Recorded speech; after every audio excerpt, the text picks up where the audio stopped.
He was the sole heir to the wealthiest, most prestigious military branch of the House of Habsburg, and a father who left behind living sons and daughters to carry on his bloodline. Yet the moment he took his final breath, history looked at his grieving children and coldly declared the dynasty extinct. His name was Archduke Albrecht Franz, the last Duke of Teschen. How could the very marriages he chose for love become the death sentence that exiled his own children from history and buried a centuries-old royal line forever? The legend of the Teschen branch of the House of Habsburg was forged in fire. It began with Archduke Charles, the hero of Aspern. In a Europe trembling before the seemingly invincible Napoleon Bonaparte, it was Charles who did the impossible. At the Battle of Aspern-Essling, he handed Napoleon his first true defeat on the battlefield. For this service, for saving the honor of the dynasty when it was on the brink of annihilation, the emperor bestowed upon him the Duchy of Teschen.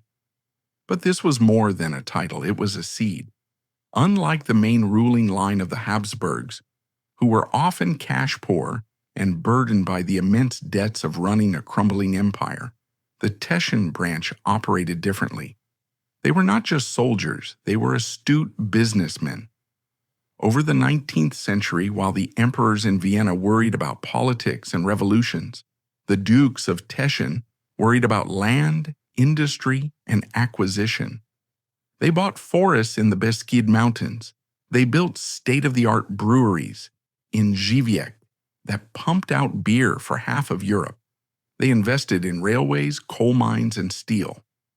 By the time the 20th century dawned, the Teschen fortune was whispered about in awe across the continent.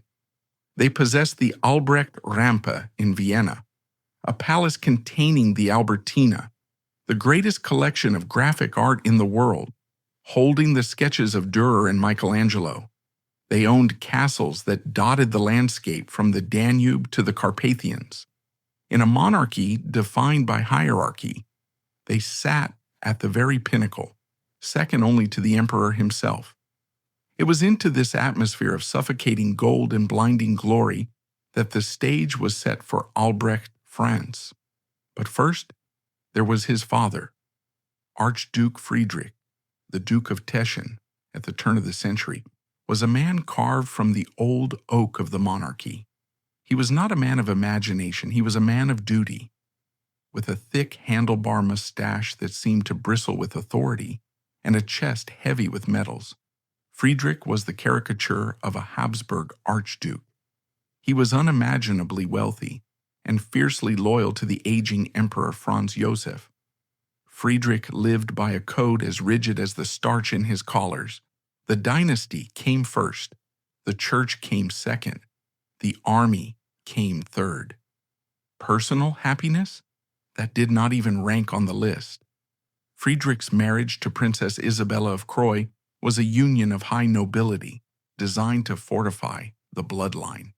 Isabella was a force of nature, ambitious, sharp-tongued, and obsessed with the status of her children. She famously hoped to marry one of her many daughters to the heir to the throne, Archduke Franz Ferdinand. That dream was shattered when Franz Ferdinand found a gold watch locket left behind in her tennis court pavilion, a locket that contained not the portrait of one of her daughters, but of her lady-in-waiting, the lowly Countess Sophie Chotek. The scandal that followed, leading to Franz Ferdinand's morganatic marriage, was a source of eternal bitterness for Isabella. It was a lesson burned into the household's very walls. Marrying beneath one's station brings shame, chaos, and ruin. This was the world that awaited the unborn heir, a world where marriage was politics, where love was a dangerous weakness, and where the family history was a weapon used to enforce obedience. On July 24th, 1897, the miracle happened. After 8 daughters, 8 girls who could marry into royalty, but could not inherit the Teschen dukedom or the military command, Princess Isabella finally gave birth to a son. Vienna rejoiced. The bells of St. Stephen's Cathedral rang out through the snowy air. The infant was christened Albrecht, Franz, Maria, Karl, Friedrich, Georg, Hubert. The name Albrecht was chosen deliberately to invoke the memory of his great-grandfather, the victor of Aspern. From his very first breath, the boy was not an individual, he was a vessel. He was the repository for millions of hectares of land, for the Albertina collection, for the command of the armies, and for the future of the Habsburg name. His childhood was a strange, gilded isolation. While other children played in the streets of Vienna, Albrecht Franz grew up behind the high wrought iron gates of the Palais Archduke Albrecht. His playground was the manicured gardens of the Weilburg Palace in Baden and the vast hunting-filled forests of Giviec. He was raised not by his parents, who were distant figures, shimmering in diamonds and uniforms, but by a battery of tutors, nursemaids, and military instructors. By the age of 5, he was learning to ride. By 7, he was wearing a miniature uniform. By 10, he was being drilled in languages, German, Hungarian, French, Czech, because a Habsburg must speak to all his peoples, even if he never truly touches them. He was taught that he was different. His blood was considered supranational, belonging to no single country but to the empire as a whole. Observers from the time described the young Albrecht as a somewhat solitary figure.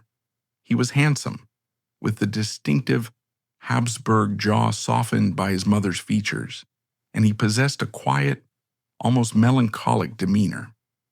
He was not the boisterous, arrogant prince that his father might have wanted. He was thoughtful. He loved the estates in Giviec, not just for the hunting, which was the obsession of his father, but for the landscape itself, the rolling hills of Galicia, the deep silence of the forests. But the machinery of the empire had no use for a thoughtful prince. It needed a soldier. As he entered his teenage years, the pressure intensified. He was enrolled in the military academy, subjected to the harsh discipline of the Austro-Hungarian officer corps. He learned strategy, ballistics, and the art of cavalry warfare. He was being molded into the next supreme commander. The year 1914 approached like a gathering storm, though few in the Teschen household could see the lightning. To them, the world was stable because it had always been stable. Archduke Friedrich was appointed supreme commander of the Austro-Hungarian army, a position of immense responsibility. The family moved between their palaces, with a retinue of hundreds, a traveling court that rivaled the emperor's own. That summer, the last golden summer of the Old World, Albrecht Franz was 16 years old. He was on the cusp of manhood, standing tall in his uniform, the golden fleece promised to him, the richest inheritance in Europe waiting for him. He attended balls in Vienna where the waltzes played until dawn, dancing with countesses and princesses who had been vetted by his terrifying mother. He walked through the great halls of the Albertina, looking at drawings by Dürer that he was told he would one day own. He had everything. The world was a perfect crystal glass, beautiful and flawless. And then, in Sarajevo, 2 shots rang out. The assassination of Archduke Franz Ferdinand, the man his mother had once tried to entrap for her daughters, shattered the crystal. The shameful morganatic marriage of Franz Ferdinand ended in blood, and the empire began its slide into the abyss. For Albrecht Franz, the outbreak of World War I was not a tragedy at first. It was a call to duty. This was what he had been born for. This was why he had drilled in the mud, why he had studied the maps. His father, Archduke Friedrich, rode out to command the armies of the emperor. Albrecht, though still young, was eager to serve. But the war would not be the glorious cavalry charge he had read about in his history books. It would not be another battle of Aspern. It would be a grinder of meat and steel that would chew up the old aristocracy and spit out a broken world. Albrecht Franz was commissioned as a junior officer. Because of his age and rank, he was initially kept away from the most suicidal of the front lines, but he saw enough. He saw the muddy trenches of Galicia, his own future lands, churned into graveyards. He saw the proud Austro-Hungarian army, a mosaic of a dozen languages, slowly disintegrate under the weight of Russian artillery and internal exhaustion. He watched his father, the supreme commander, struggle with a war that had evolved beyond his 19th century understanding. Archduke Friedrich was eventually replaced, sidelined by the new Emperor Karl in 1916, a humiliation that stung the proud Teschen family deeply. But something else happened to Albrecht during the war. As the rigid structures of court life fell away in the chaos of the front, he began to meet people outside his circle. He saw the suffering of the common soldiers. He saw the fragility of the titles he held so dear. When you are crouching in a trench or watching a field hospital overflow with the dying, the distinction between a high-born prince and a low-born commoner begins to blur into the shared gray of mortality. By 1918, the end was nigh. The dual monarchy was collapsing. Hunger stalked the streets of Vienna. The brewing vats in Żywiec stood empty or were requisitioned. The railways the family owned were bombed or seized. In November 1918, the unimaginable happened. The emperor abdicated. The Republic was proclaimed. The crowds in Vienna who had once cheered Albrecht's birth now tore down the Imperial eagles. Overnight, Albrecht Franz went from being a demigod to being a former archduke. The new Austrian Republic was hostile to the Habsburg. The Habsburg law of the new Republic stripped them of their titles and demanded they renounce their claims to the throne or face exile. However, the Teschen branch had a unique advantage. Their wealth was largely private property, not state property.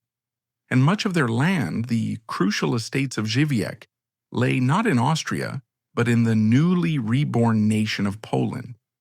While the main line of the Habsburgs went into poverty and exile on the island of Madeira, the Teschen family retreated to their Hungarian and Polish estates.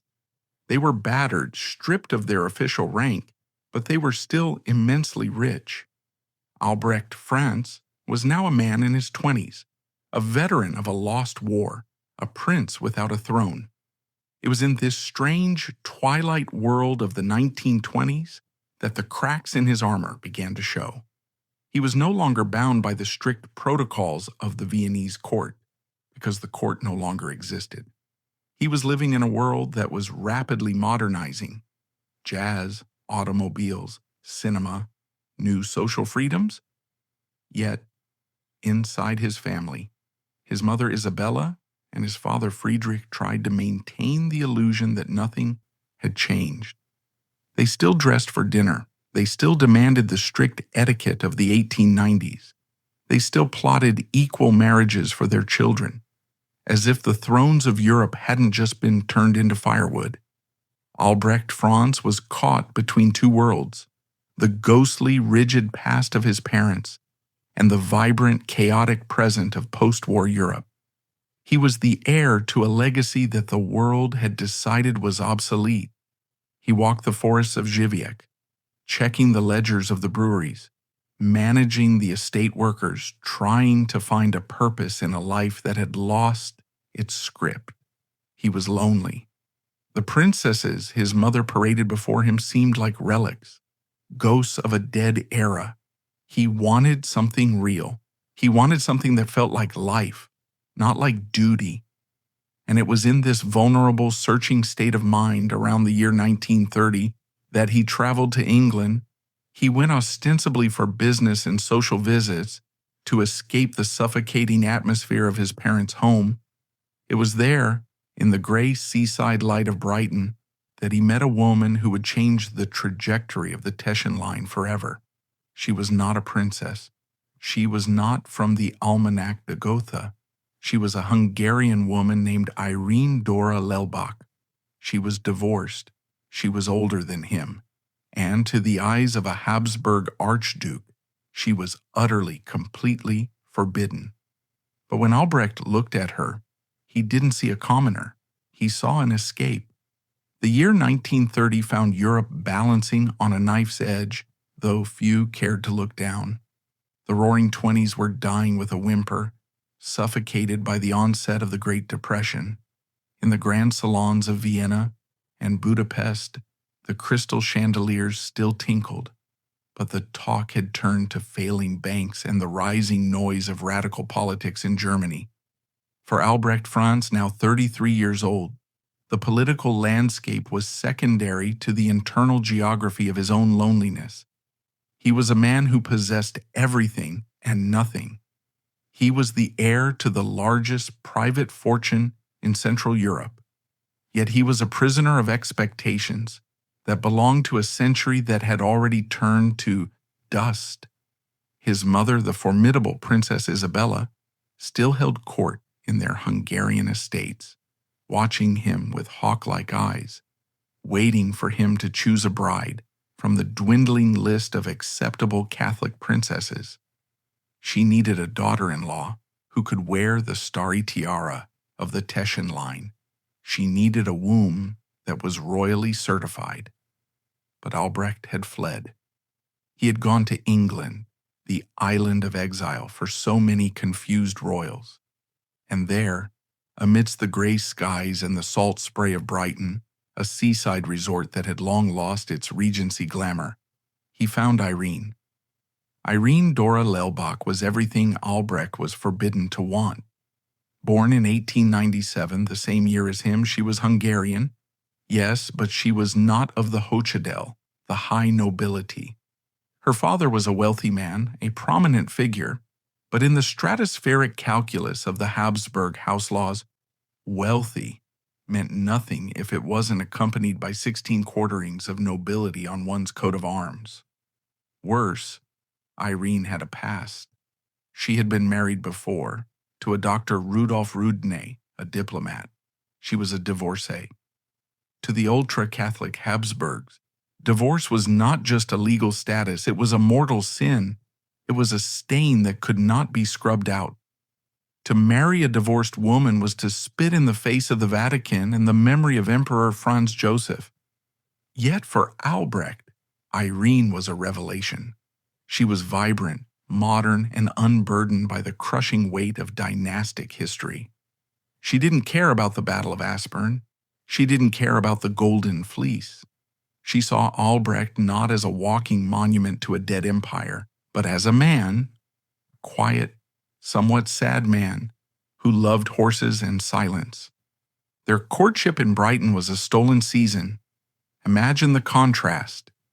The heir to the Teschen dukedom, accustomed to the gold-leafed ceilings of the Albertina, walking hand in hand with a divorced woman along a windy, pebble-strewn English beach, eating fish and chips wrapped in newspaper, anonymous in a crowd of holidaymakers. For the first time in his life, Albrecht was invisible. And in that invisibility, he felt free. But a Habsburg cannot remain invisible forever. The question of marriage hung over them. Albrecht knew that to marry Irene would be an act of dynastic suicide. His father, old Archduke Friedrich, was still alive, a terrifying patriarch who controlled the purse strings and the moral authority of the family. If Friedrich knew, he would likely disinherit Albrecht on the spot, casting him out into the cold. So Albrecht chose the path of the shadows. On August 16, 1930, in a civil registry office in Brighton, a mundane bureaucratic room smelling of floor wax and old paper, miles away from the incense and organ music of St. Stephen's Cathedral, Albrecht Franz married Irene Dora Lelbach. There were no throngs of cheering subjects. There were no bishops in gold mitres. There was no telegram from the Pope. It was a small, terrifyingly quiet ceremony. With the scratch of a pen, Albrecht committed treason against his bloodline. He knew, as he signed the register, that this marriage was morganatic. It meant that while Irene was his lawful wife, she would never be an archduchess. She would never be her imperial and royal highness. She was simply Frau Habsburg. The couple returned to the continent, but they entered a life of elaborate deception. Albrecht could not bring Irene to the main family estates in Żywiec or Mosonmagyarovar to meet his parents as his wife. To Archduke Friedrich and Princess Isabella, Irene simply did not exist. Or if she did, she was a rumor they chose to ignore with aristocratic disdain. For the next few years, Albrecht lived a double life. He was the dutiful son, attending the grim family gatherings, discussing estate management, nodding politely as his mother bemoaned the lack of a royal engagement, and then he would slip away to the separate residence where he kept his secret life. But the secret did not bear fruit. Years passed and there was no child, no heir. The pressure was suffocating. Without a son to carry the line, the marriage was not just a rebellion, it was a dynastic dead end. The birth of a firstborn child should be the crowning moment of a dynasty. Cannons should fire, bells should ring. For the Teschen line, desperate for heirs, a child was a necessity. But Charlotte was born into silence. She was a Countess of Habsburg, a title created to give her some standing, but a title that explicitly marked her as lesser. She was excluded from the succession. She could not inherit the dukedom. She was Albrecht's daughter, but she was not the House of Habsburg's daughter. Albrecht looked at his child, his flesh and blood, and felt the cold iron of the pragmatic sanction pressing against his heart. He loved her, but his love was impotent against the law. He could give her money, he could give her a home, but he could not give her his name in full. As the 1930s progressed, the pressure on Albrecht began to mount. The world was darkening. Hitler had come to power in Germany. The fragility of the Austrian and Hungarian states was becoming apparent. The immense wealth of the Teschen branch was a target for tax collectors, socialist politicians, and envious rivals. Then, in 1936, the Titan fell. Archduke Friedrich, the last supreme commander, the man who embodied the old monarchy, died at the age of 80 in Mosonmagyarovar. The funeral was a spectacle of a bygone era. Even though the empire was gone, thousands turned out. The old generals put on their moth-eaten uniforms.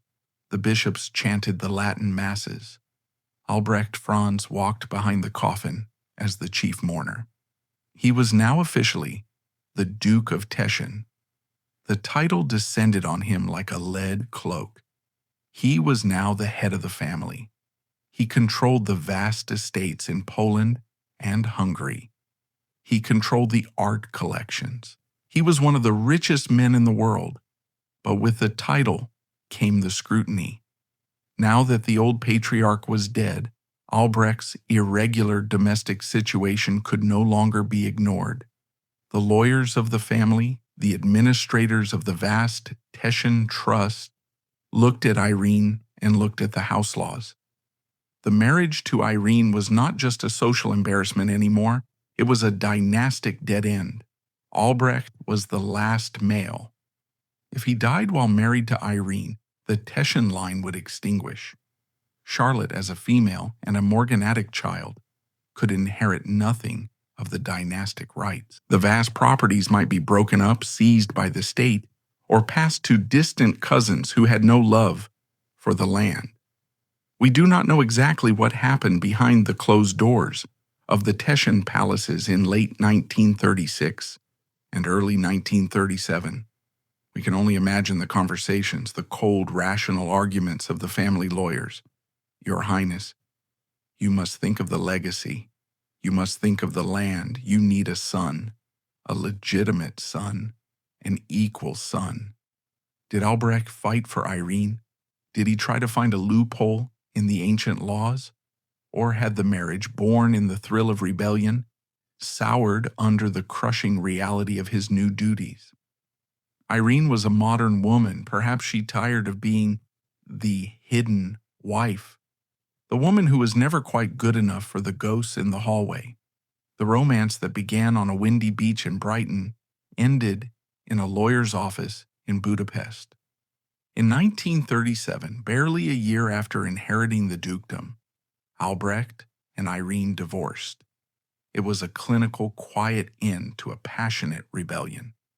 Irene was given a settlement, financial security for life, but she was erased from the narrative. She took little Charlotte and moved into the shadows of history. Albrecht was alone again, but he was now a duke in urgent need of a duchess. He was 40 years old. The clock was ticking. The Teschen line was hanging by a single thread, his own life. He retreated to his estates in Hungary. The year was 1937. The atmosphere in Central Europe was becoming suffocating. The Nazis were eyeing Austria. The Hungarians were drifting into the Axis orbit. The world was preparing for war again. Albrecht needed a wife who could understand his world, someone who belonged to the soil and the history of the region. He wasn't looking for a royal princess anymore. Perhaps he had realized that the high princesses of Europe were too inbred, too disconnected, or simply unattainable for a man with his tainted marital history. He looked closer to home. In the countryside of Hungary, amidst the rolling plains, where he spent his days inspecting his agricultural empire, he met Katalin Bosquet de Felso Banya. The name itself smelled of the earth and history of Hungary. Born in 1909, she was 12 years his junior. She was a striking woman, strong features, dark eyes, with the poise of the landed gentry. Katalin was not a commoner like Irene. She was noble. The Bosquet family was ancient, respected, and deeply rooted in Hungarian history. They had produced princes of Transylvania in the distant past. To the average person, she was an aristocrat of the highest order, but Albrecht knew the fatal flaw immediately. The Bosquets were noble, yes, but they were not mediatized. The concept of mediatized houses is crucial to understanding Albrecht's tragedy. When the Holy Roman Empire collapsed in 1806, hundreds of tiny sovereign states were absorbed into larger ones. The ruling families of these tiny states were granted a special status. They were considered equal to kings and emperors for the purposes of marriage. If you weren't on that specific list, the Almanac de Gotha's Section 2, you were not equal to a Habsburg. Katalin was not on the list. Albrecht stood at a crossroads. He could marry a German princess he didn't love to satisfy, a law written in 1839, securing his dynasty, but condemning himself to a loveless political union. Or he could marry Katalin, the woman who stood before him, the woman who made him feel like a Hungarian magnate rather than a relic of a dead empire. He was the Duke of Teschen. He was the richest man in the region. Surely he could make an exception.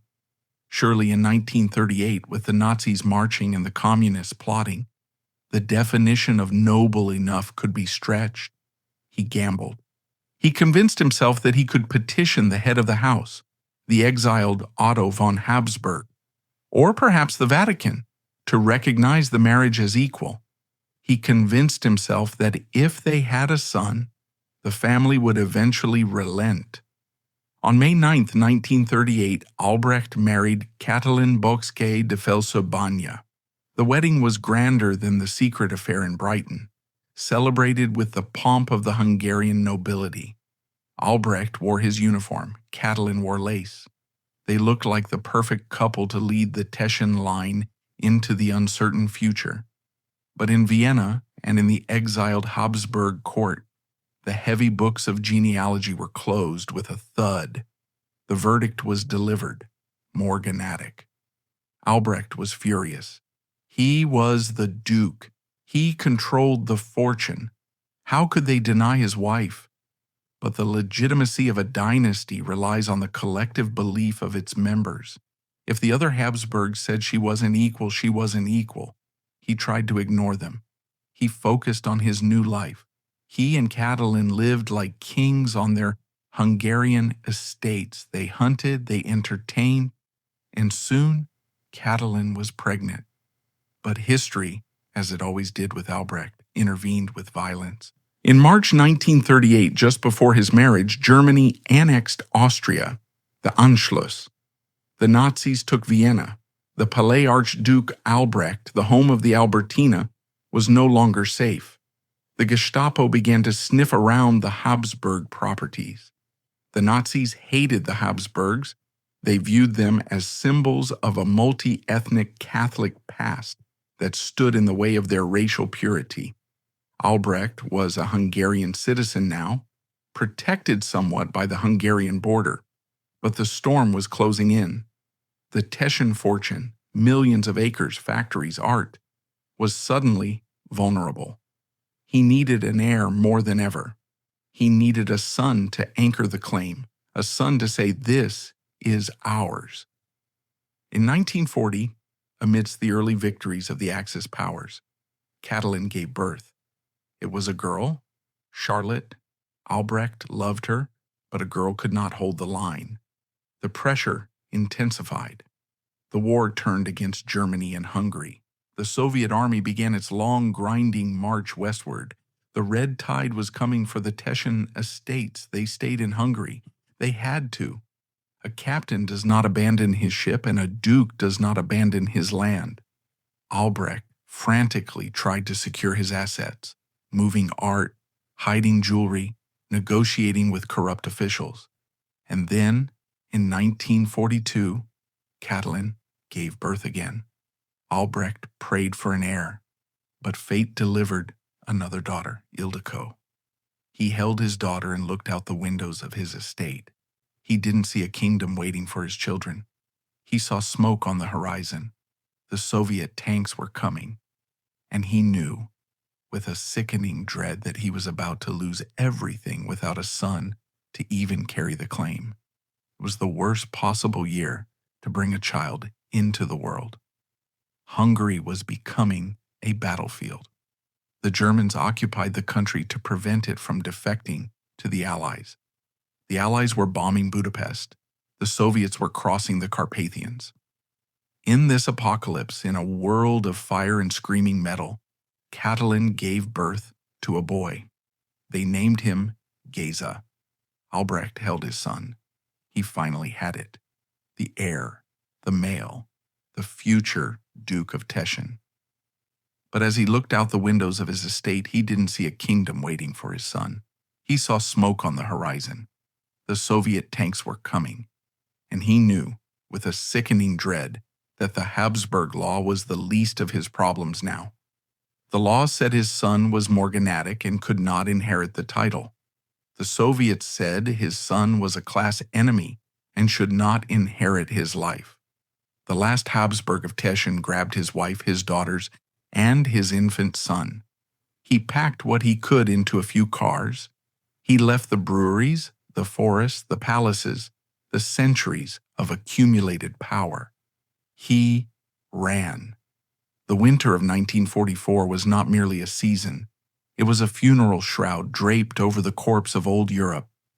For Albrecht Franz, the Duke of Teschen, the world had shrunk from an empire of millions of acres to the cramped, freezing interior of a fleeing automobile. The escape from Hungary was a harrowing descent into chaos. The Soviet Red Army was advancing with the speed and ferocity of a tidal wave. To the Soviets, the name Habsburg was not a historical curiosity. It was a symbol of the feudal oppression they had sworn to eradicate. If Albrecht or his family were captured, they would not be treated as prisoners of war. They would be treated as class enemies. The best they could hope for was a gulag. The worst was a bullet in a cellar, much like the fate of the Romanovs a generation earlier. The convoy of cars snaked westward through the muddy, snow-clogged roads. Inside were Albrecht, his wife Catelyn, and their two young daughters Charlotte and Ildiko, wrapped in blankets against the biting cold. Behind them, the sky glowed an angry orange, the burning of villages, the burning of the estates, the burning of the past. They left everything, the silver plate, the hunting trophies, the libraries filled with first editions, the archives of the Archduke Charles, all abandoned to looters and the oncoming storm. But the greatest loss was not material. It was the loss of the land. For Teschen Habsburg, land was not just property, it was identity. They were the lords of Żywiec. They were the masters of Moson Magyar Rovar. Without the land, who were they? They crossed the border into Austria just ahead of the front lines, joining a river of refugees that clogged the roads of the crumbling Third Reich. The irony was bitter. The Habsburgs were fleeing back to Vienna, the city that had rejected them in 1918, seeking safety in the ruins of the capital they once ruled. The end of the war in 1945 brought peace, but it brought no relief to Albrecht Franz. The Iron Curtain descended with a metallic clang, slicing Europe in two. On the eastern side of that curtain lay everything Albrecht owned. In Poland, the communist government nationalized the vast Żywiec estates. The famous brewery, the crown jewel of the family's wealth, became state property. In Hungary, the new regime seized the castles and the farmlands.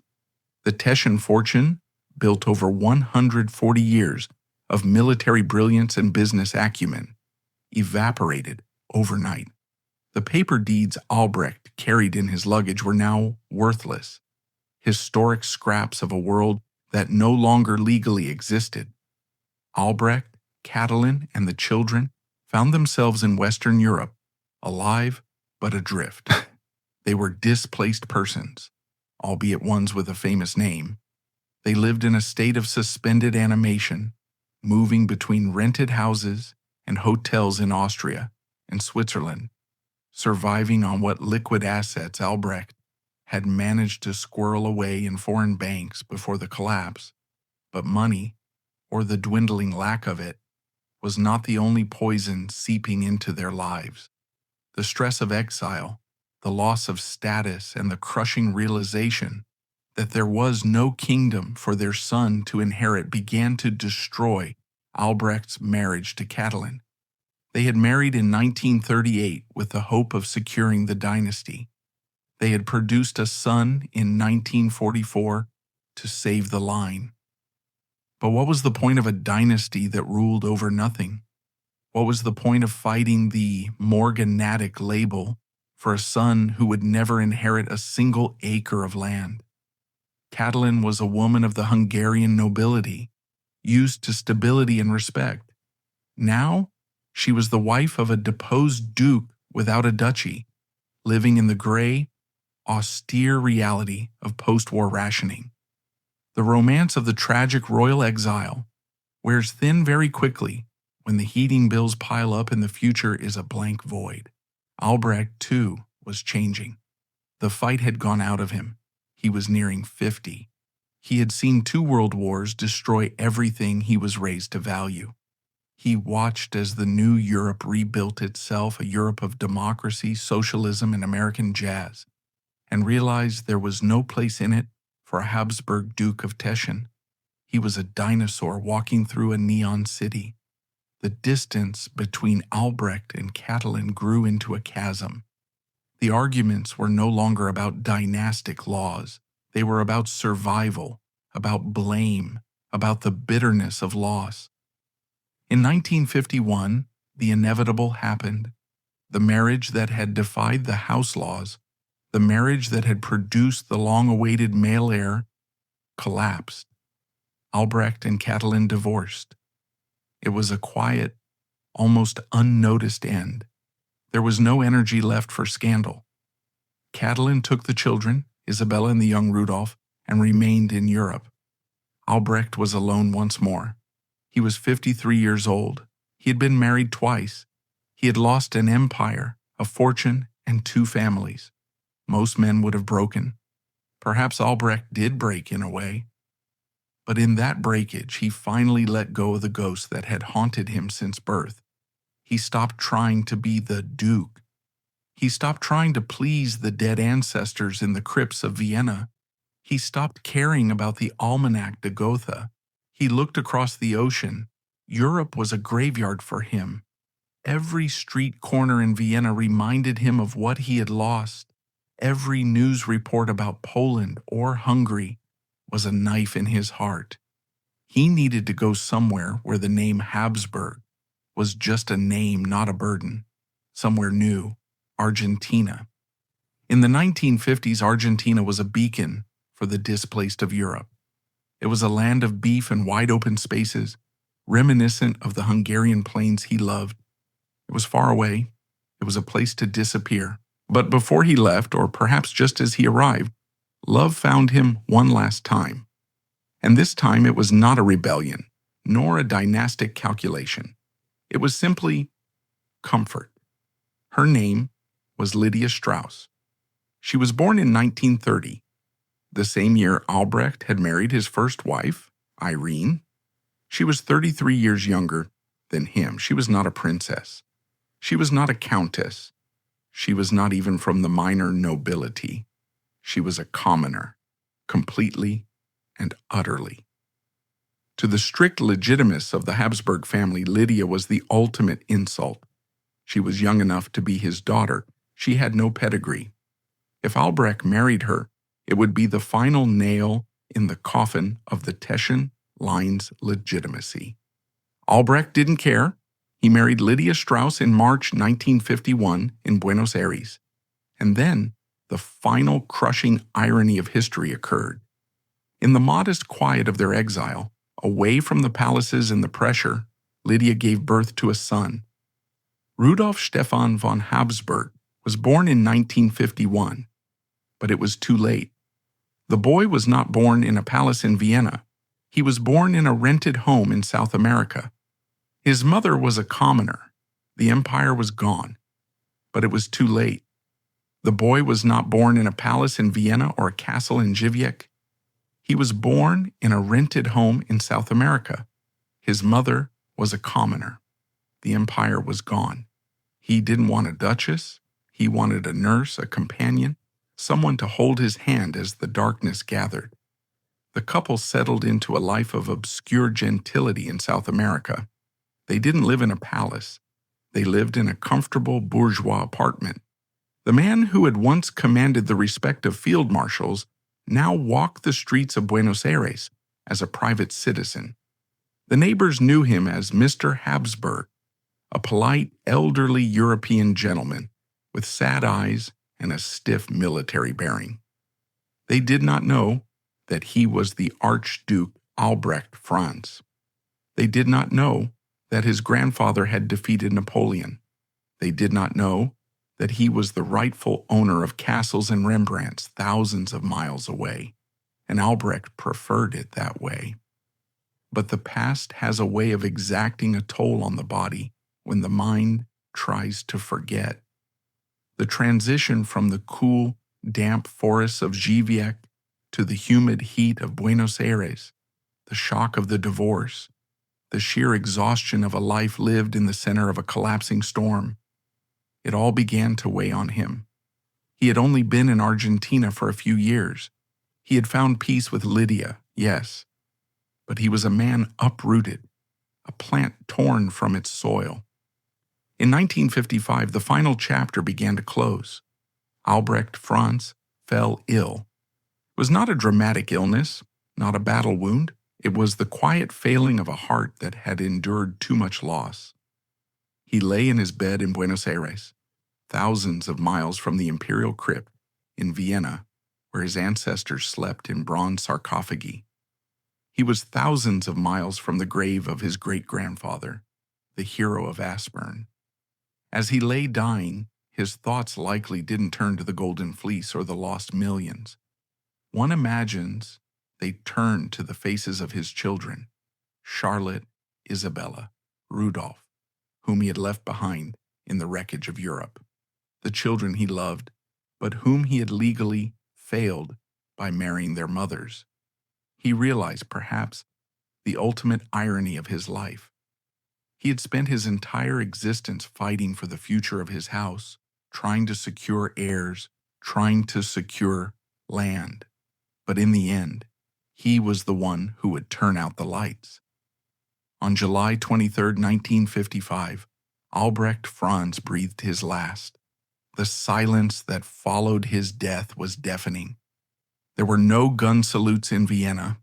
The Austrian Republic did not fly flags at half-mast. The communist governments in Poland and Hungary certainly didn't care that their former class enemy was dead. But the tragedy was not just in his death, it was in what died with him. When a king dies, the heralds cry, "The king is dead. Long live the king." It is a proclamation of continuity, an assurance that the bloodline survives the body. But when Albrecht Franz died in that quiet apartment in Buenos Aires on July 23, 1955, there was no such cry. There was only a heavy, suffocating silence. Lydia Strauss, his widow, the woman the Habsburgs refused to acknowledge as an archduchess, buried her husband in Argentina. It was a modest affair. There were no field marshals weeping over the casket. There was no procession of the Knights of the Golden Fleece. The man who had been born to the sound of cathedral bells in Vienna was laid to rest to the sound of polite condolences from neighbors who scarcely knew who he was. But the true death of Albrecht Franz did not happen in the cemetery. It happened in the genealogy books of Europe. The moment his heart stopped beating, the merciless machinery of the Habsburg house laws, that ancient, ghostly constitution, clicked into gear for the final time. The legal scholars of the dynasty looked at the record. They looked at the marriages. First marriage, morganatic. Second marriage, morganatic. Third marriage, morganatic. The verdict was delivered with the cold precision of an executioner's blade. The ducal line of Teschen is extinct. This was a statement of terrifying absurdity. It was a legal fiction that ignored biological reality, because the line wasn't extinct, not in the flesh. Rudolph, the son born in the quiet exile of 1951, was alive, but he was only 4 years old. He had the Habsburg eyes. He had the Habsburg jaw. He had the blood of the victor of Aspern running hot in his veins. But the pragmatic sanction cared nothing for nature. It cared only for the purity of the coat of arms. Because Rudolph's mother, Countess Catalin, lacked the specific pedigree required by a statute written in 1839, Rudolph was deemed non-dynastic. In the eyes of the royal house, he did not exist as an archduke. He was merely Count Rudolph of Habsburg. Imagine the psychological weight placed on the shoulders of an 11-year-old boy. Rudolph grew up knowing he was the king who never was.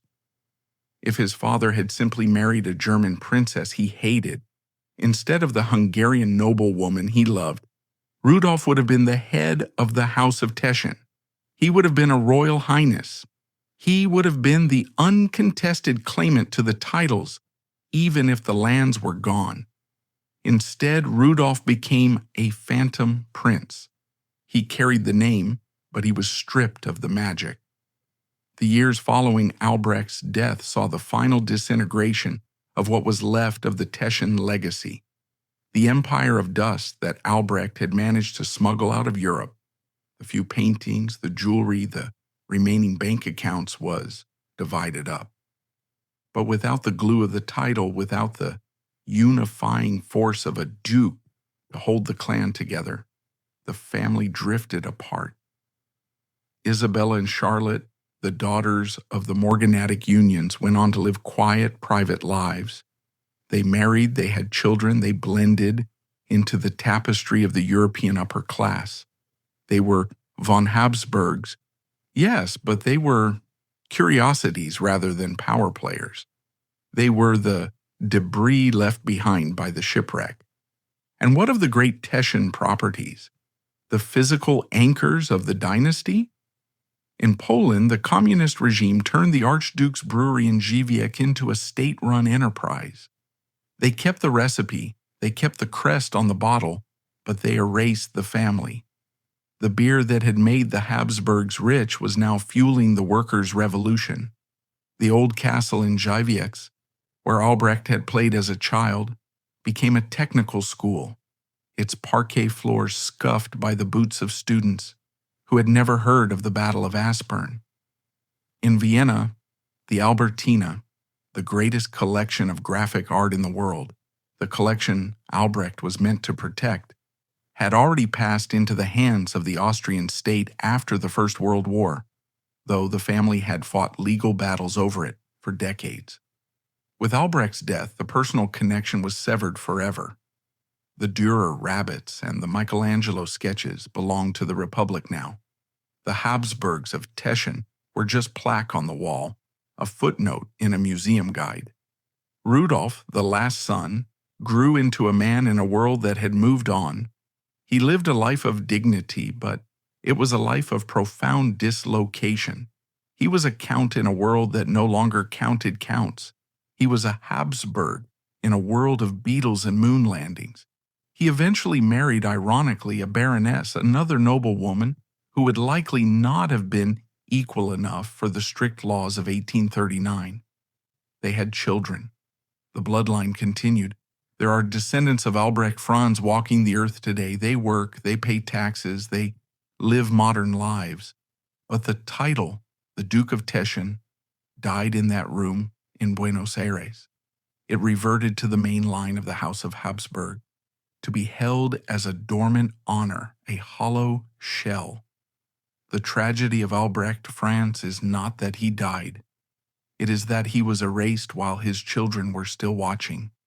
He chose love, or at least he chose personal agency, 3 times. And for that crime, the history books closed over his head. Yet, as we look back at this saga from the vantage point of the 21st century, a strange realization begins to dawn. We see the portraits of Archduke Friedrich, the stiff metal-encrusted father who followed every rule and ended up watching his empire collapse.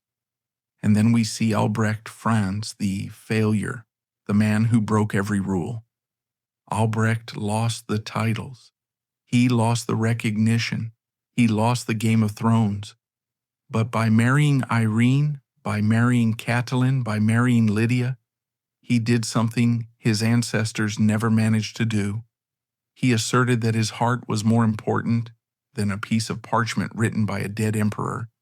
He dismantled the dynasty from the inside, not with a bomb, but with a wedding ring. But was it worth it? Ask Rudolf, the son who inherited a name but no crown. Ask the daughters, who were told they were lesser from birth. The romantic interpretation is that Albrecht was a hero of love. The cynical interpretation is that he was a weak man who couldn't honor his duty and who selfishly condemned his children to a life of ambiguity. The truth, as always, lies in the silence between the two. As the 1960s and 70s rolled on, the story of the Teschen branch faded into obscurity. The world forgot about the richest family in Austria.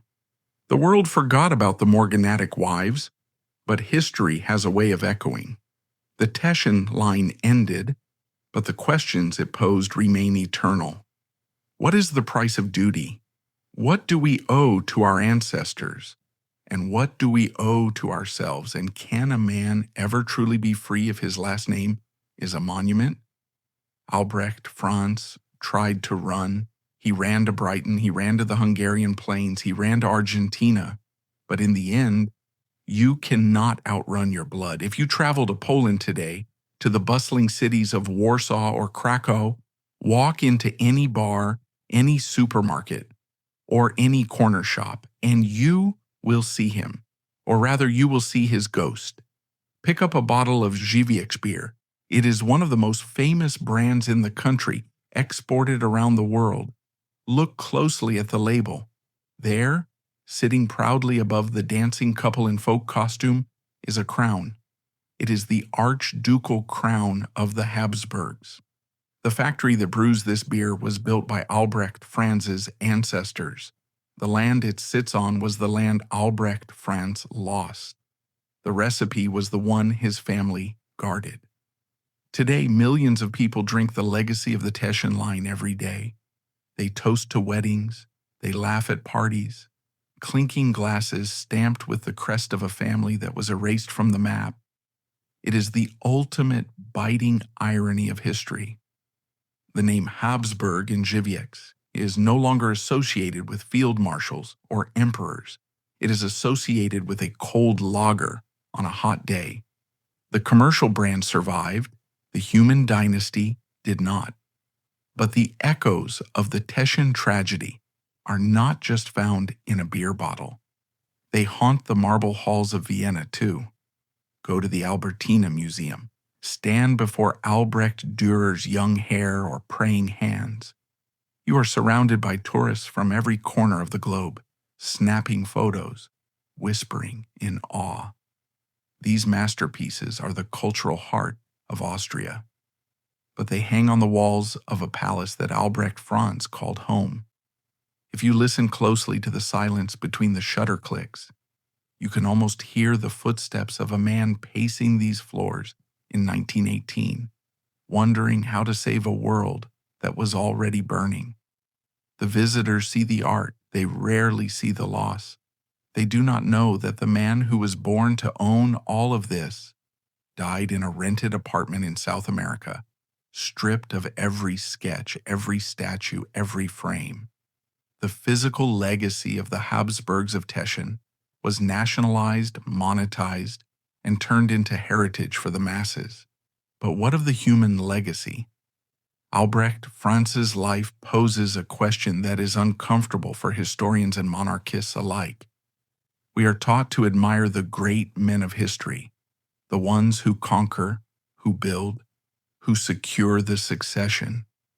By those metrics, Albrecht was a catastrophic failure. He let the title go extinct. He lost the fortune.